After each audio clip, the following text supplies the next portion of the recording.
Olá, amigos. Vamos aqui para esse nosso encontro de direito penal. Nós vamos aqui tratar de parte geral e nosso tema é culpabilidade. Vocês estão acompanhando o tema aí com o professor Rogério, os temas lá de teoria da norma penal, teoria do crime, certamente acompanharam também a teoria da pena. E nós temos aqui essa participação em que traremos o tema culpabilidade. Meu nome é Fábio Roque, sou juiz federal em Salvador, professor de Direito Penal e Processo Penal aqui do Complexo de Ensino Renato Saraiva, e já quero, de antemão, me colocar inteiramente à disposição para que eu puder ajudá-los nessa sua empreitada rumo à aprovação. Pode entrar em contato comigo pelo próprio site do Complexo, lá na parte de sua mensagem, pode entrar em contato comigo via Facebook, estou lá como Fábio Roque Araújo, naquilo que eu puder ajudá-los, eu me encontro realmente à disposição. Bom, para vocês que começam a acompanhar o curso online agora, eu sei que muita gente já acompanhava, sei que muitas pessoas ainda estão se adaptando a essa dinâmica do online, você já deve ter percebido seguramente, que aqui no online nós temos o ritmo um pouco mais acelerado do que aquele ritmo que você está acostumado nas aulas presenciais. Então, nas aulas que vocês já tiveram lá na graduação, porventura em algum outro curso preparatório, aqui a dinâmica é um pouco mais célere. E por isso, justamente, a gente consegue condensar uma quantidade maior de temas em menos carga horária. Isso, claro, a gente acelera um pouco justamente porque a gente sabe que o aluno tem a facilidade de pausar a aula, de retornar, de parar para anotar e por aí vai. Então, o ritmo é um pouco mais acelerado mesmo, mas dentro do possível nós vamos aqui esclarecer todos os temas relevantes acerca do ponto culpabilidade, ok? E sem mais delongas, vamos começar o nosso tema. Nosso tema é culpabilidade. Eu quero que você relembre uma coisa que você já viu com o Rogério.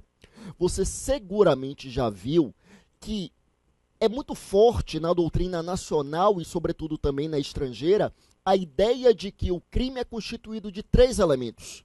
O crime, portanto, seria constituído do fato típico, da ilicitude, seria o segundo elemento, e muita gente coloca a antijuridicidade como sinônimo de ilicitude, e um terceiro elemento nós teríamos a culpabilidade. É verdade que no Brasil é muito forte a ideia de que o crime é dividido apenas em fato típico e ilicitude e culpabilidade não seria elemento constitutivo do crime, mas sim apenas um pressuposto para a aplicação da pena. Então defendem isso René Ariel Dotti, defende isso Damásio Jesus, Fernando Capês, Flávio Augusto Monteiro de Barros e por aí vai, Delmanto e por aí vai. Mas ainda é majoritária a ideia de que o crime é constituído de 3 elementos: o fato típico, a ilicitude e a culpabilidade. Veja que na doutrina clássica quase todos defendiam essa perspectiva tripartida.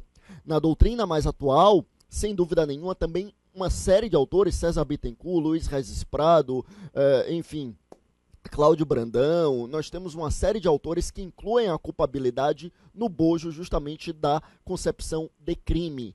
Claro que há algumas variações. Basileu Garcia defendia uma teoria quadripartida. Crime seria fato típico, ilicitude, culpabilidade e punibilidade. Teoria completamente ultrapassada entre nós. Veja que Luiz Flávio Gomes fala em fato típico, ilicitude e punibilidade. A culpabilidade seria um pressuposto para a aplicação da pena e o outro elemento seria a punibilidade. Veja que Roxin já não trabalha com a ideia de culpabilidade sozinha, integrando o conceito de crime. Roxin diz que crime é fato típico, é ilicitude e é responsabilidade. E dentro de responsabilidade nós teríamos a culpabilidade e teríamos também a ideia de prevenção. Tudo isso é coisa lá para o conceito de crime. O que nos interessa aqui salientar, na verdade, não é isso. O que nos interessa salientar é o seguinte: quer você adira a uma perspectiva bipartida, quer você adira a uma perspectiva tripartida, entender a culpabilidade é fundamental. Ainda que você se posicione sob uma perspectiva bipartida, entenda que o crime é fato típico, é ilicitude, que culpabilidade é apenas um pressuposto para a aplicação da pena, você precisa conhecer a culpabilidade, você precisa destrinchar a ideia de culpabilidade para que você possa justamente saber se deve ou não punir aquele caso concreto.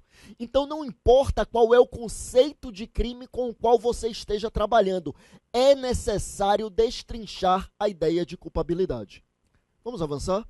E o que é culpabilidade? Um conceito muito empregado pela nossa doutrina nos diz que culpabilidade é o juízo de reprovação pessoal que recai sobre o autor de um fato típico ilícito que, podendo se comportar conforme o direito, opta livremente por se comportar de forma contrária a ele. E naturalmente eu falei rápido mesmo, primeiro porque por força dessa perspectiva do online a que eu me referia, desse ritmo um pouco mais intenso, mas segundo, nesse caso particularmente, é porque eu vou destrinchar esse conceito com vocês. Juízo de reprovação pessoal que recai sobre um autor de um fato típico e ilícito que pode se comportar conforme o direito e opta livremente por se comportar de forma contrária a ele. Vamos destrinchar? Primeira ideia que eu quero destrinchar aí é um juízo de reprovação. Reprovação, vê comigo na tela. Isso daí é importante, eu vou anotar. Vê só, juízo de reprovação. Doutores, culpabilidade, a ideia de culpabilidade é a ideia de reprovabilidade. É isto. Culpabilidade é reprovabilidade. Então é um juízo de reprovação. Culpabilidade é reprovabilidade. Dizer que alguém é culpável é dizer que a sua conduta foi reprovável. Culpabilidade é reprovabilidade. Então, é um juízo de reprovação. Agora perceba, é um juízo de reprovação pessoal. Também é importante esse detalhe, porque veja, quando eu afirmo ser um juízo de reprovação pessoal, nós nos acostumamos a dizer que crime é fato típico, ilícito e culpável. Tudo bem, se você colocar assim na sua prova, não está errado. Mas, tecnicamente falando, o fato é típico, o fato é ilícito, o agente é culpável. Tipicidade é juízo de valor sobre o fato, ilicitude é juízo de valor sobre o fato, mas culpabilidade é juízo de valor sobre a pessoa, é o juízo de reprovação pessoal. Claro que não é apenas a pessoa em si, porque nosso direito penal é do fato, não é do autor. Mas quando eu digo que é um juízo de reprovação pessoal, eu quero dizer o seguinte: aquele autor de um fato típico ilícito, ele pode ser punido, é essa a ideia. Então é um juízo de reprovação pessoal, aí no conceito que você tem aí, juízo de reprovação pessoal que recai sobre o autor de um fato típico ilícito. Perceba que é necessário seguir a ordem, é fato típico, ilicitude e culpabilidade. Se eu estou analisando culpabilidade é porque eu já estou afirmando que o fato é típico e ilícito. Por isso é um juízo de reprovação pessoal que recai sobre o autor de um fato típico e ilícito que pode se comportar conforme o direito e opta livremente por se comportar de forma contrária a ele. Opta livremente por se comportar de forma contrária a ele. Vê comigo aí na tela. Culpabilidade é reprovabilidade. E essa reprovabilidade decorre do livre-arbítrio. Essa é a ideia-chave da culpabilidade. Ou melhor, estas duas ideias aí são as ideias-chaves da culpabilidade. Primeira ideia-chave da culpabilidade. Culpabilidade é reprovabilidade. É a primeira ideia-chave. Segunda ideia-chave, esta reprovabilidade decorre do livre-arbítrio. A reprovabilidade decorre justamente do fato dele poder agir de determinada maneira e ele acabar optando, né, por certa forma. Então, ele podia agir conforme o direito e ele opta livremente por agir contrariamente ao direito. É por isso, por exemplo, que o doente mental não tem culpabilidade, porque ele não tem esse livre-arbítrio, ele não tem essa capacidade de discernimento e essa capacidade de autodeterminação. Então, duas ideias bases aqui da culpabilidade: reprovabilidade e livre-arbítrio. Esse livre-arbítrio foi muito contestado no século XIX pela escola positiva do direito penal. Lombroso com sua antropologia criminal, Garófalo com sua criminologia, Enrico Ferri com sua sociologia criminal, eles eram da escola positiva do direito penal na Itália, lá no século XIX, e eles eram absolutamente refratários a essa ideia de livre-arbítrio. Defendiam a ideia de que havia o determinismo e não o livre-arbítrio. Mais recentemente, nós temos esse livre-arbítrio sendo contestado por outras áreas do conhecimento. O behaviorismo lá da psicologia contesta o livre-arbítrio, agora a neurociência vem contestando o livre-arbítrio, mas a ideia que ainda permanece para a culpabilidade e é a ideia que importa para o seu concurso, porque você está estudando para o concurso público, então a ideia que ainda vigora para o concurso é justamente a ideia de que culpabilidade é reprovabilidade e essa reprovabilidade deriva do livre-arbítrio. Essas são as duas ideias chaves da culpabilidade. Mas vamos avançar? Vê comigo aí na tela. Agora que a gente trouxe as ideias-chave e nós também conceituamos culpabilidade, agora que deu para ter um panorama da culpabilidade, nós aproveitamos inclusive e trouxemos o panorama da culpabilidade à luz da teoria do crime, né? Se integra ou não integra o conceito de crime, a gente trouxe aqui as mais variadas teorias, mas perceba, a gente já se permite avançar um pouco, vê comigo aí na tela, e tratar aqui, doutores, justamente das teorias da culpabilidade. Teorias da culpabilidade. Vamos lá? Vamos avançar? Quais são as teorias? Olha, 3 teorias muito importantes para o seu concurso. 3 teorias que caem muito em concurso e quando cai pega todo mundo de surpresa porque ninguém estuda isso achando que não vai cair.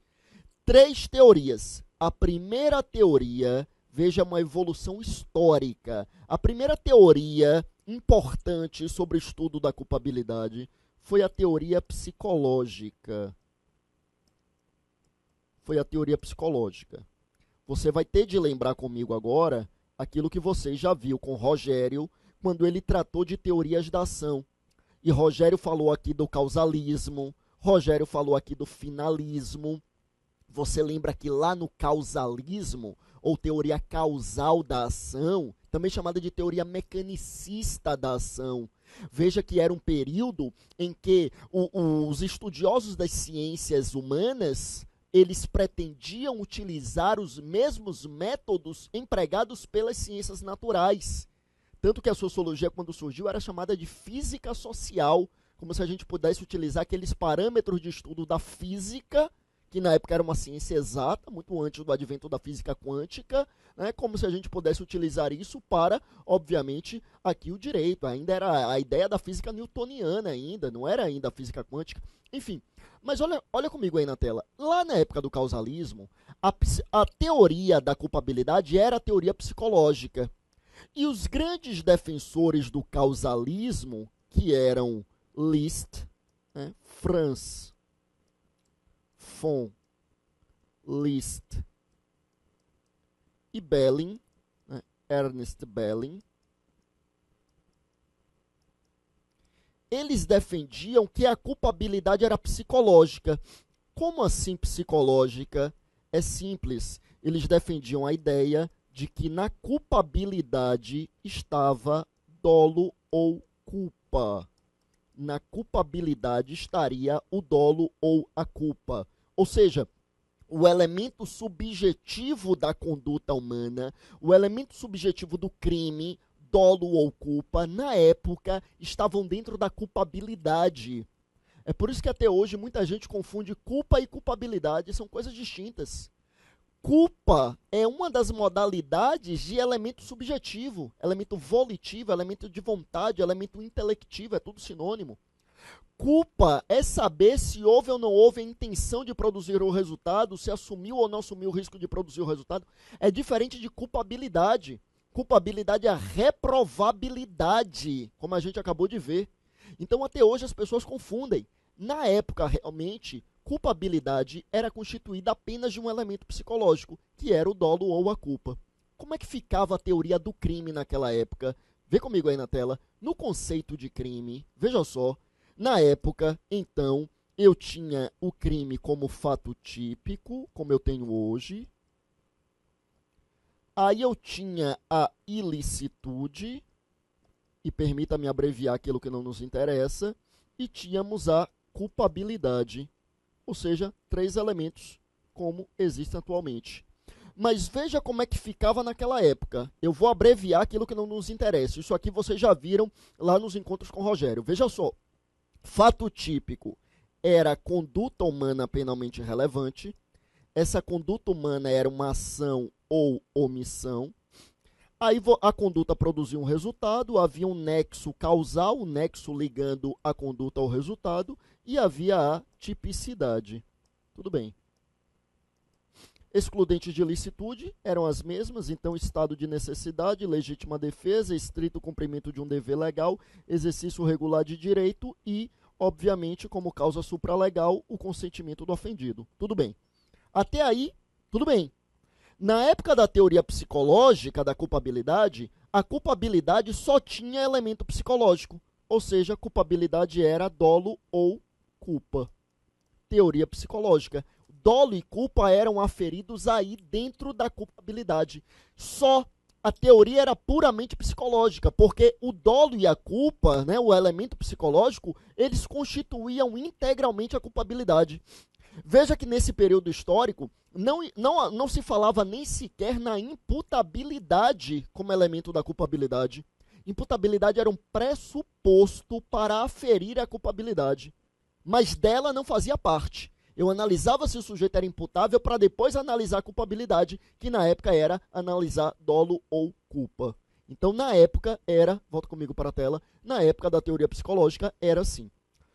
Aí, com o passar do tempo, ainda sob o advento do causalismo, por influência do neocantismo, sobrevém a teoria psicológico-normativa. Teoria psicológico-normativa. Essa teoria psicológica normativa foi defendida por autores como James Goldschmidt, defendido por autores como Berthold Freudenthal,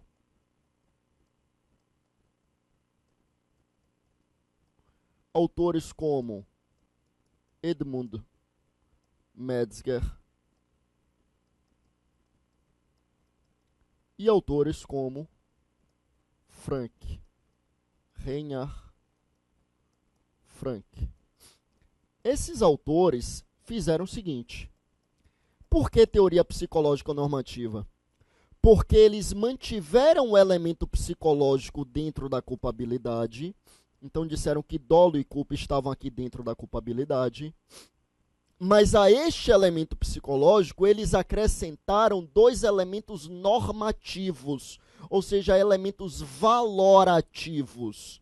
O primeiro elemento normativo foi a imputabilidade, que deixa de ser pressuposto da culpabilidade e passa a ser elemento dela.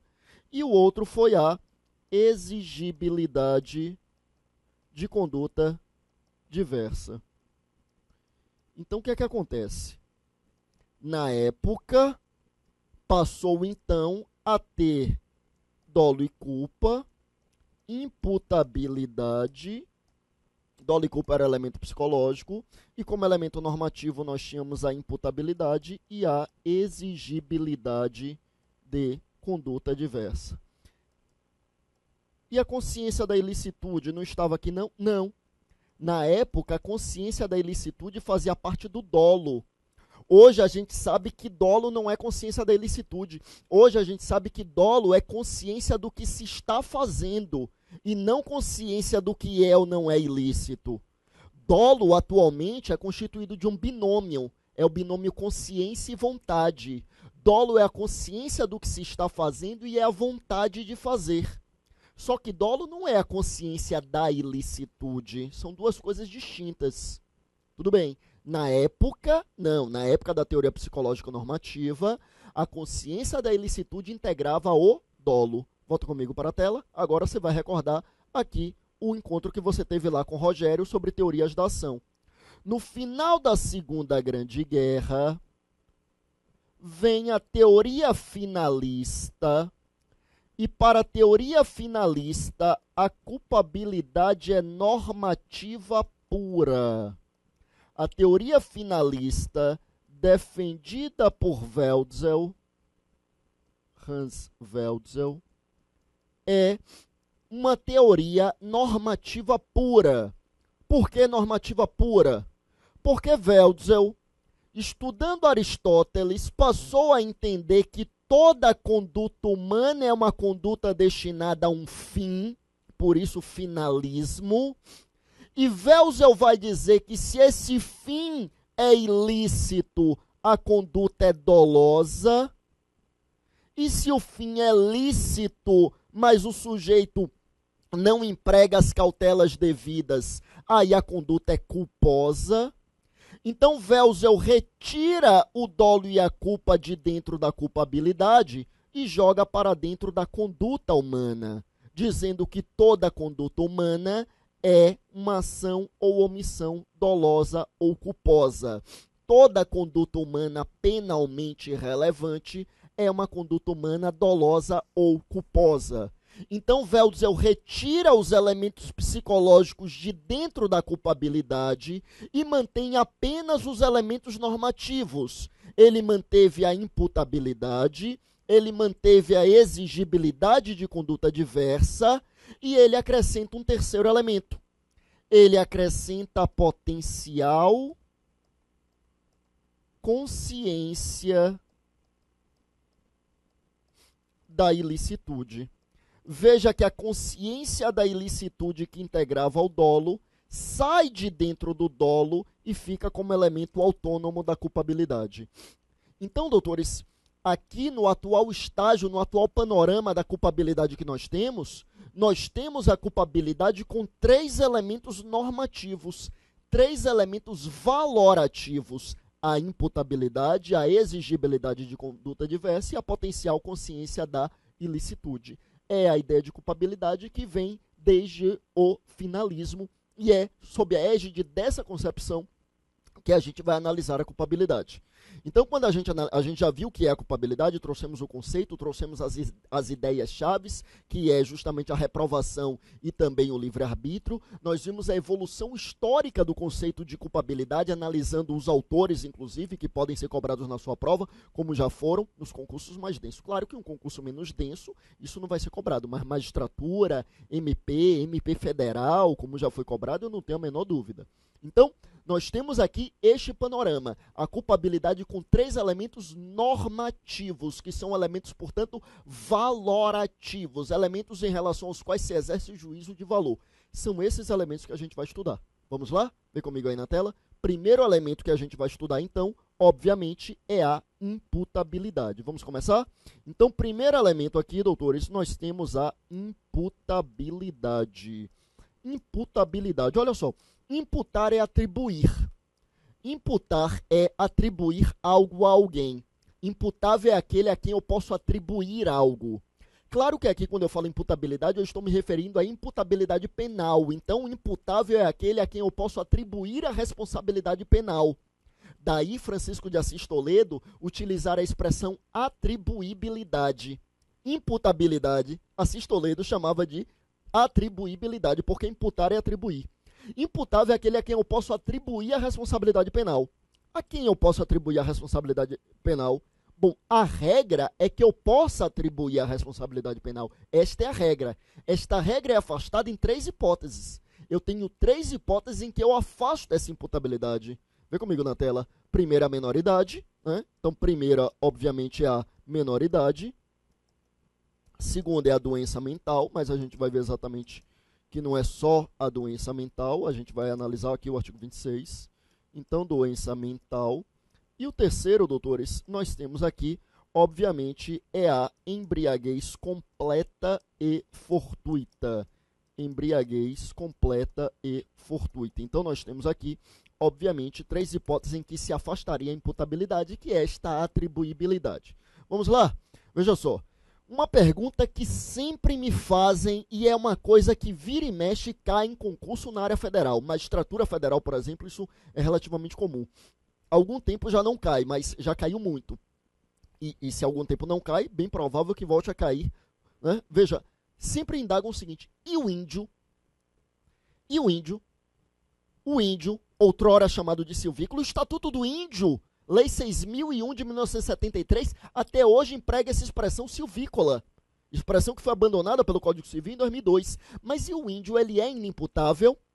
Perceba, doutores, olha como é curioso, olha como é interessante essa discussão, porque o Estatuto do Índio, ele divide o índio em 3 grupos de acordo com o grau de integração ao restante da comunidade brasileira. Essa expressão é do próprio Estatuto, o restante da comunidade brasileira, deixando claro que eles também são comunidade brasileira. Mas há uma distinção do índio, é uma classificação lá da década de 70, que já não é tão empregada pelos antropólogos, mas o Estatuto foi recepcionado pela Constituição de 88, lá se divide o índio em integrado, não integrado, em vias de integração e índio isolado. integrado ao restante da comunidade brasileira, é aquele índio que fala o português, que trabalha fora da tribo, ele até reside na tribo, mas ele trabalha fora da tribo, ele frequenta a escola, ele frequenta a faculdade, enfim, completamente integrado à comunidade brasileira, ao restante da comunidade brasileira. O índio em vias de integração é aquele que tem algum contato com o restante da comunidade, fala português, mas também não faz questão de permanecer na tribo, alimentando os seus costumes, as suas tradições, as suas práticas religiosas. Então ele está em vias de integração. E temos o índio isolado. É aquele que vive lá em mata fechada, não tem contato com o restante da população, não fala português, enfim.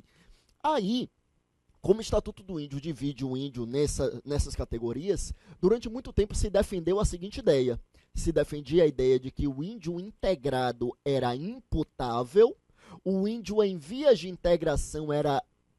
o índio isolado era inimputável, né? O integrado era imputável, o isolado era inimputável, e o índio em vias de integração deveria ser submetido a um laudo antropológico, ao exame antropológico, e o laudo antropológico poderia aferir se ele poderia ou não responder pela prática do crime.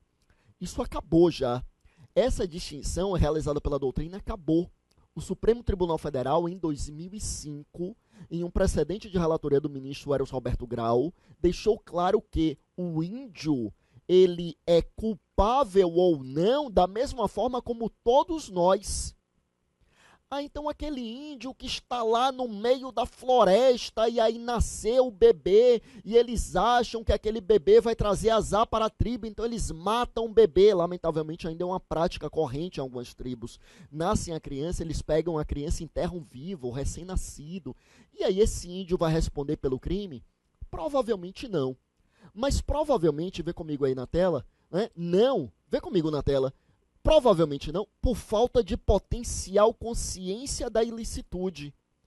Mas isso, claro, a gente não vai falar agora, a gente vai falar ainda hoje, mas lá no final. O que eu quero deixar claro, eu só estou antecipando isso só para deixar claro o seguinte: para o índio, não existe uma hipótese específica de inimputabilidade. Isso não existe, doutores. Não existe. Inimputáveis são esses a que nós nos referimos aqui. O menor, o doente mental, e eu tenho ainda o afastamento da imputabilidade por força da embriaguez completa e fortuita. Então eu tenho dois inimputáveis, menor e o doente mental, e eu ainda afasto a imputabilidade no caso da embriaguez completa e fortuita. Ok? Então é isto, não há uma inimputabilidade específica para o índio. Vai comigo para a tela? Bom, o que eu tenho a dizer acerca da inimputabilidade por menoridade? É simples. O que eu tenho a dizer, eu quero que você recorde que isso está não apenas no Código Penal, não apenas no artigo 27 do Código Penal, mas também na Constituição, no seu artigo 228. O artigo 228 da Constituição assegura a maioridade penal a partir dos 18 anos. Isso é importante salientar. E é importante salientar pelo seguinte: existe uma discussão muito incipiente na doutrina penal em torno da constitucionalidade ou não da redução da maioridade. Porque, perceba, nós sabemos que não é tudo que pode ser objeto de emenda constitucional. Isso está lá no artigo 60, parágrafo 4º da Constituição, não é assim? Não serão objeto de deliberação as propostas de emenda constitucional tendentes a abolir. Aí lá no inciso 4º tem direitos e garantias individuais. Primeiro, esse artigo 228 está no rol dos direitos e garantias individuais? É a primeira indagação. Segunda indagação: se houver uma emenda constitucional para diminuir essa idade, eu teria, então, a violação a uma cláusula pétrea? É a segunda indagação. Em relação à primeira indagação, ou seja, saber se o 228 está no rol dos direitos e garantias individuais, parece não haver muita dúvida. Perceba que o Supremo Tribunal Federal há muito tempo já salientou que direitos e garantias individuais não são apenas aqueles enumerados no artigo 5º da Constituição. Ali é direito e garantia individual, sem dúvida. Mas direito e garantia individual direitos e garantias individuais não são apenas aqueles do artigo 5º. Eles estão espraiados por todo o texto constitucional. Então, parece fora de dúvida de que assegurar a maioridade a partir dos 18 anos é um direito individual. Parece fora de dúvida. A dúvida maior não é essa. A dúvida maior é saber o seguinte: a Constituição diz que não serão objeto de deliberação as propostas de emenda constitucional tendentes a abolir o direito. Abolir. Não é necessariamente modificar, é abolir. A doutrina constitucional vai além e diz o seguinte: O direito ele pode ser diminuído, inclusive. Ele pode ser reformado, ele pode ser alterado, obviamente ele pode ser majorado, mas ele pode ser diminuído, desde que não se atinja o seu núcleo essencial. É isso. Diminuir a maioridade penal atinge esse núcleo essencial. Seria burlar uma cláusula pétrea? É o que a gente vê daqui a pouco no nosso segundo bloco. Vamos lá.